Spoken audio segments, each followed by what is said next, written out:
sont plus habiles de la main gauche, ils l'utilisent pour les tâches quotidiennes. Les gauchers étaient à l'honneur hier à l'occasion de la journée internationale qui leur est consacrée. Dans cette édition, nous évoquerons ce pont situé à Toban, c'est dans la commune de Cocody. L'ouvrage, vous le verrez, est sur le point de s'affaisser du fait de l'érosion. Lutte contre l'épidémie à virus Ebola, difficile prise en charge des malades en Sierra Leone. On fera le point dans le journal. Bonjour à tous et bienvenue dans l'édition de la mi-journée. Ils sont plus habiles de la main gauche, les gauchers, ces personnes qui écrivent et accomplissent les tâches quotidiennes en se servant de la main gauche plutôt que de la droite. En Côte d'Ivoire, une personne sur 10 est gauchère. La période la plus difficile pour cette catégorie de personnes se situe très souvent au niveau de l'enfance. On oblige ces personnes à utiliser la main droite sous la pression des parents. Récits et témoignages dans ce reportage de Salimatou Dia et Marie-Laure Ngoran. Abibata Diakité est gauchère. Elle habite le quartier Sopim, dans la commune de Koumassi. Pour elle, il n'y a aucun complexe à utiliser cette main. Comme le droitier, Abibata travaille, range la table avec habileté. Et pourtant, pendant la petite enfance, les choses n'étaient pas aussi faciles. Sa mère l'obligeait à utiliser la main droite. Malgré tout, Abibata ne changera pas. J'ai la facilité d'utiliser les deux mains, mais pour quelqu'un qui est beaucoup plus proche, il saura que j'utilise que la main gauche pour plusieurs choses. Pour certains spécialistes, la différence entre droitier et gaucher se situe dans le cerveau, précisément au niveau du corps calleux, une région qui permet la communication entre les deux hémisphères du cerveau. Ces gauchers minoritaires suscitent curiosité et font souvent l'objet de critiques dans la société. C'est mon entourage qui pose un peu de problème parce que souvent ils m'interpellent. Pourquoi tu fais ta main gauche? C'est un peu bizarre, je suis un peu frustrée. Parfois ça dépend des personnes. Si c'est entre amis, ça passe, mais pour des grandes personnes, je suis obligé de les saluer avec la main droite. Soit je les salue sans les tendre la main. Dans certaines cultures et traditions, l'utilisation de la main gauche est mal perçue. Elle est porteuse de mauvais présages, une conception rejetée en bloc par des hommes de Dieu. La Bible n'a pas mis de l'accent sur les gauchers. La Bible n'a pas donné une condamnation sur les gauchers. Toute personne née est créée par Dieu. Donc ce que certaines personnes disent que les gauchers sont des génies et autres, la Bible n'a pas mis l'accent dessus. Ce n'est nulle part écrit dans le Coran qu'il faut rejeter quelqu'un qui fait tout avec la main gauche. Simplement, seulement, ne mange pas seulement avec la main gauche. C'est ce que l'islam nous dit. Si certains parents obligent leurs enfants dès le bas âge à changer de main, d'autres par contre n'y trouvent pas d'inconvénient. Ma fille est gauchère, il n'y a pas de problème. Elle se sent beaucoup plus à l'aise en le faisant. Donc moi, je n'ai pas de pression à lui mettre pour dire non, il faut écrire forcément à la main droite. Selon les spécialistes, être gaucher n'est pas une fatalité. C'est au contraire un atout, notamment dans le domaine sportif. C'est le cas du célèbre tennisman Rafael Nadal. Au-delà du sport, on a des personnalités politiques comme le président américain Barack Obama. Direction à présent la commune de Cocody pour parler de ce pont situé à Toban. L'ouvrage construit par un particulier pour désenclaver cette cité est également fort utile aux élèves, mais voilà, plus pour longtemps, le pont est sur le point de s'affaisser du fait de l'érosion. Le constat de Massokone et Patricia Omouetia. Riviera à Toban.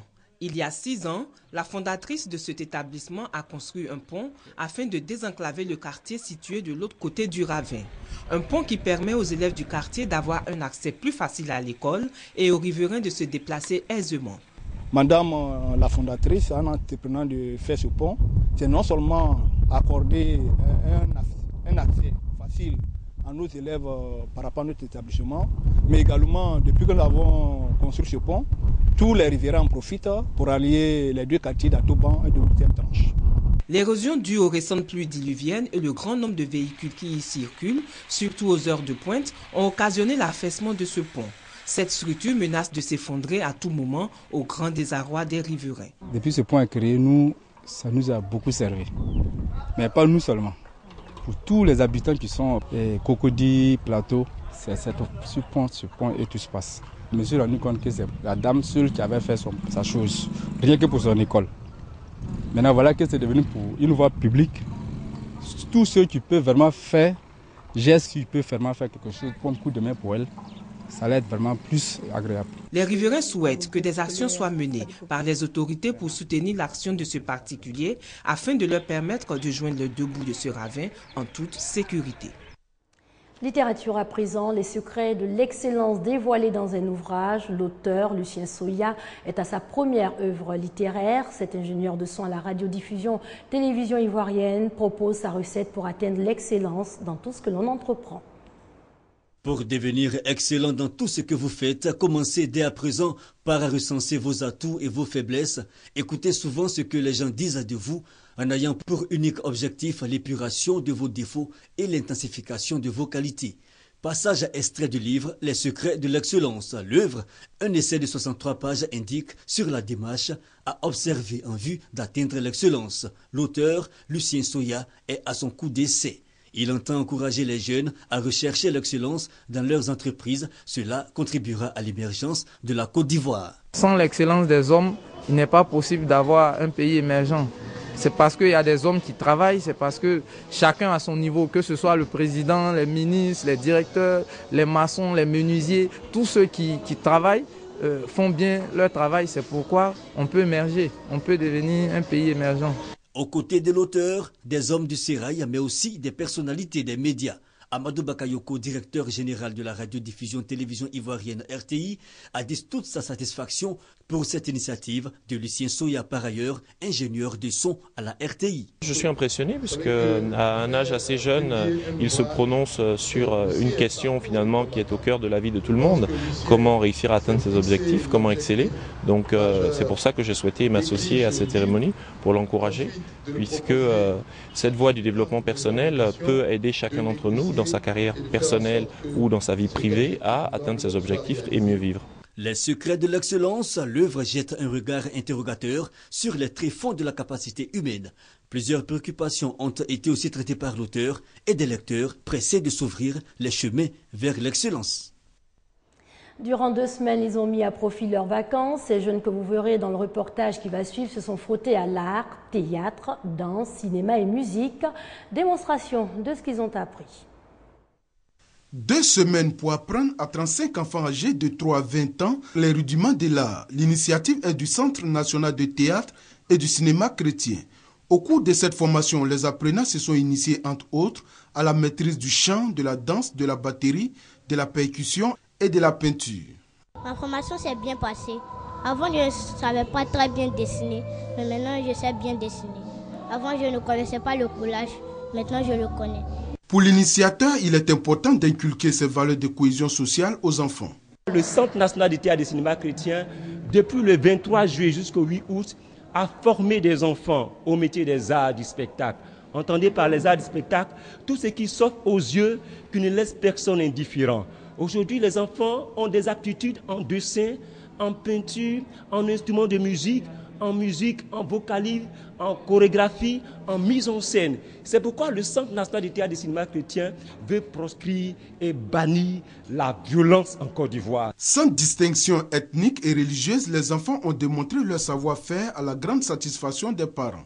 Les objectifs qu'ils avaient fixés m'ont intéressé pour ma fille parce qu'elle est intelligente, mais on la sentait beaucoup introvertie. Il fallait une plateforme pareille pour qu'elle puisse laisser éclore son talent, pour qu'elle puisse s'exprimer, pour qu'elle puisse être beaucoup plus dégourdie. Tout à l'heure, nous avons vu la prestation des enfants. On voit qu'ils font des merveilles. En si peu de temps, ils ont appris plein de choses. Cette manifestation a eu pour thème la non-violence, facteur de cohésion sociale chez l'enfant et la société. Hors de chez nous, en bref, l'élection du secrétaire général de l'Organisation internationale de la francophonie, OIF, aura lieu les 29 et 30 novembre 2014. Ce sera au cours du 15e sommet de la francophonie et déjà un candidat se signale, Diankounda Traoré, l'homme qui veut succéder à Abdou Diouf, fut chef de l'État par intérim du Mali d'avril 2012 à septembre 2013. Troisième titre de cette édition, l'épidémie à virus Ebola progresse en Afrique de l'Ouest. Plus de 1000 personnes tuées, le Libéria, la Guinée, le Nigeria et la Sierra Leone touchées. En Sierra Leone, où la prise en charge des malades rencontre moult difficultés.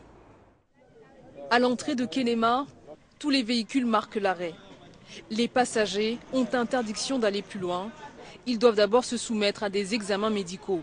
Désinfection des mains, prise de température. Le personnel de santé piste toute trace du virus Ebola. La 3e ville de la Sierra Leone, l'un des foyers de l'épidémie, est en quarantaine. Les cas suspects sont transférés vers cet hôpital surchargé. Un deuxième est en cours de construction, mais les moyens humains manquent cruellement. Je suis la seule personne compétente ici. Je suis le gestionnaire, mais je ne peux pas être ici et au labo en même temps. À Kailaoun, les malades ont trouvé refuge dans ce centre de Médecins sans frontières. Tenus à distance par un cordon, ils trouvent ici des soins palliatifs pour soulager leur souffrance face à une maladie qui tue dans près de 60% des cas. Sur le site stérilisé, les règles sanitaires sont strictes. Port d'une combinaison obligatoire pour les médecins, des médecins bien souvent impuissants face au drame humain qui se joue sous leurs yeux.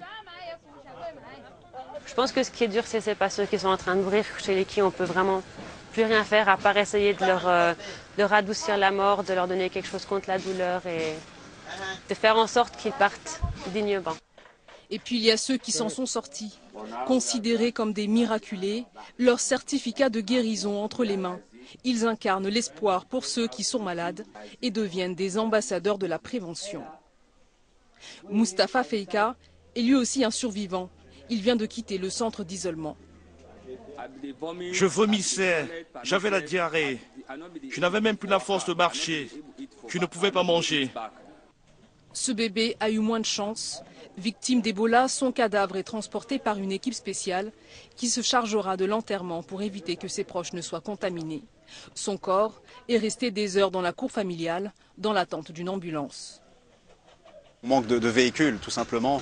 On est obligé d'utiliser des ambulances pour transporter les corps sur les lieux d'enterrement, alors qu'elles sont nécessaires pour aller chercher les malades. Face à cette crise sanitaire, chaque jour compte. En Sierra Leone, plus de 700 personnes ont été touchées par le virus Ebola. Près de la moitié a déjà succombé à la maladie. Justement, en raison de l'épidémie d'Ebola, la Sierra Leone cherche à délocaliser le match Sierra Leone-RD Congo. Une opposition comptant pour les éliminatoires de la CAN 2015. Le match pourrait se tenir au Ghana. En bref, la trêve entre Israël et le Hamas prorogée pour 5 jours. Une trêve pas du tout respectée. Pendant ce temps, l'Égypte poursuit sa médiation. Et justement, à propos de l'Égypte, le pays est au centre d'un rapport accablant de Human Rights Watch sur les événements survenus le 14 août 2013 au Caire.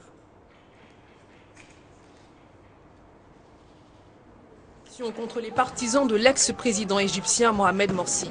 Officiellement, plus de 700 manifestants sont tués en une journée au Caire. Human Rights Watch évoque au moins 817 morts dans son dernier rapport et dénonce des tueries de masse planifiées par le pouvoir. Le massacre de Rabat a été l'un des pires massacres commis récemment lors d'une manifestation. Il est comparable au massacre de la place Tiananmen en Chine en 1989. Il s'agit d'un crime contre l'humanité selon Human Rights Watch qui demande que leurs auteurs soient traduits en justice. Principalement visés, des hauts responsables politiques dont l'actuel président Al-Sisi, l'ex-maréchal, était au moment des faits ministre de la Défense. Au sujet de ce convoi humanitaire russe qui se dirige vers l'est de l'Ukraine, un accord a été trouvé entre Moscou et Kiev. Le trajet emprunté sera modifié et le contenu des camions inspecté. Les 280 camions russes n'ont pas fait demi-tour. Kiev a prévenu qu'elle ne laissera pas passer le convoi d'aide humanitaire parti de Moscou pour venir au secours des populations victimes des combats dans l'est du pays. L'Union européenne, elle, préconise que ce soit la Croix-Rouge qui distribue les 1800 tonnes d'aide. Nous allons voir de quoi est exactement constituée l'aide humanitaire russe. C'est le Comité international de la Croix-Rouge qui va s'en occuper et qui ensuite devra faire la distribution. L'Ukraine craint que ce convoi soit une tentative pour armer les séparatistes pro-russes. De son côté, Moscou assure que les camions transportent seulement des aliments, des médicaments ou bien des générateurs électriques. Les Russes se disent même prêts à accepter les conditions des autorités ukrainiennes. Nous acceptons de laisser entrer dans les camions les représentants de la Croix-Rouge et de l'Organisation pour la sécurité et la coopération en Europe, mais aussi des représentants des autorités ukrainiennes. L'autre problème à régler, ce sont les violents combats qui continuent entre forces ukrainiennes et pro-russes dans la région de Donetsk. Encore une fois, les civils sont les premières victimes. Ils n'ont ni eau ni électricité et attendent qu'on leur vienne en aide. C'est la fin de ce journal. Merci de l'avoir suivi.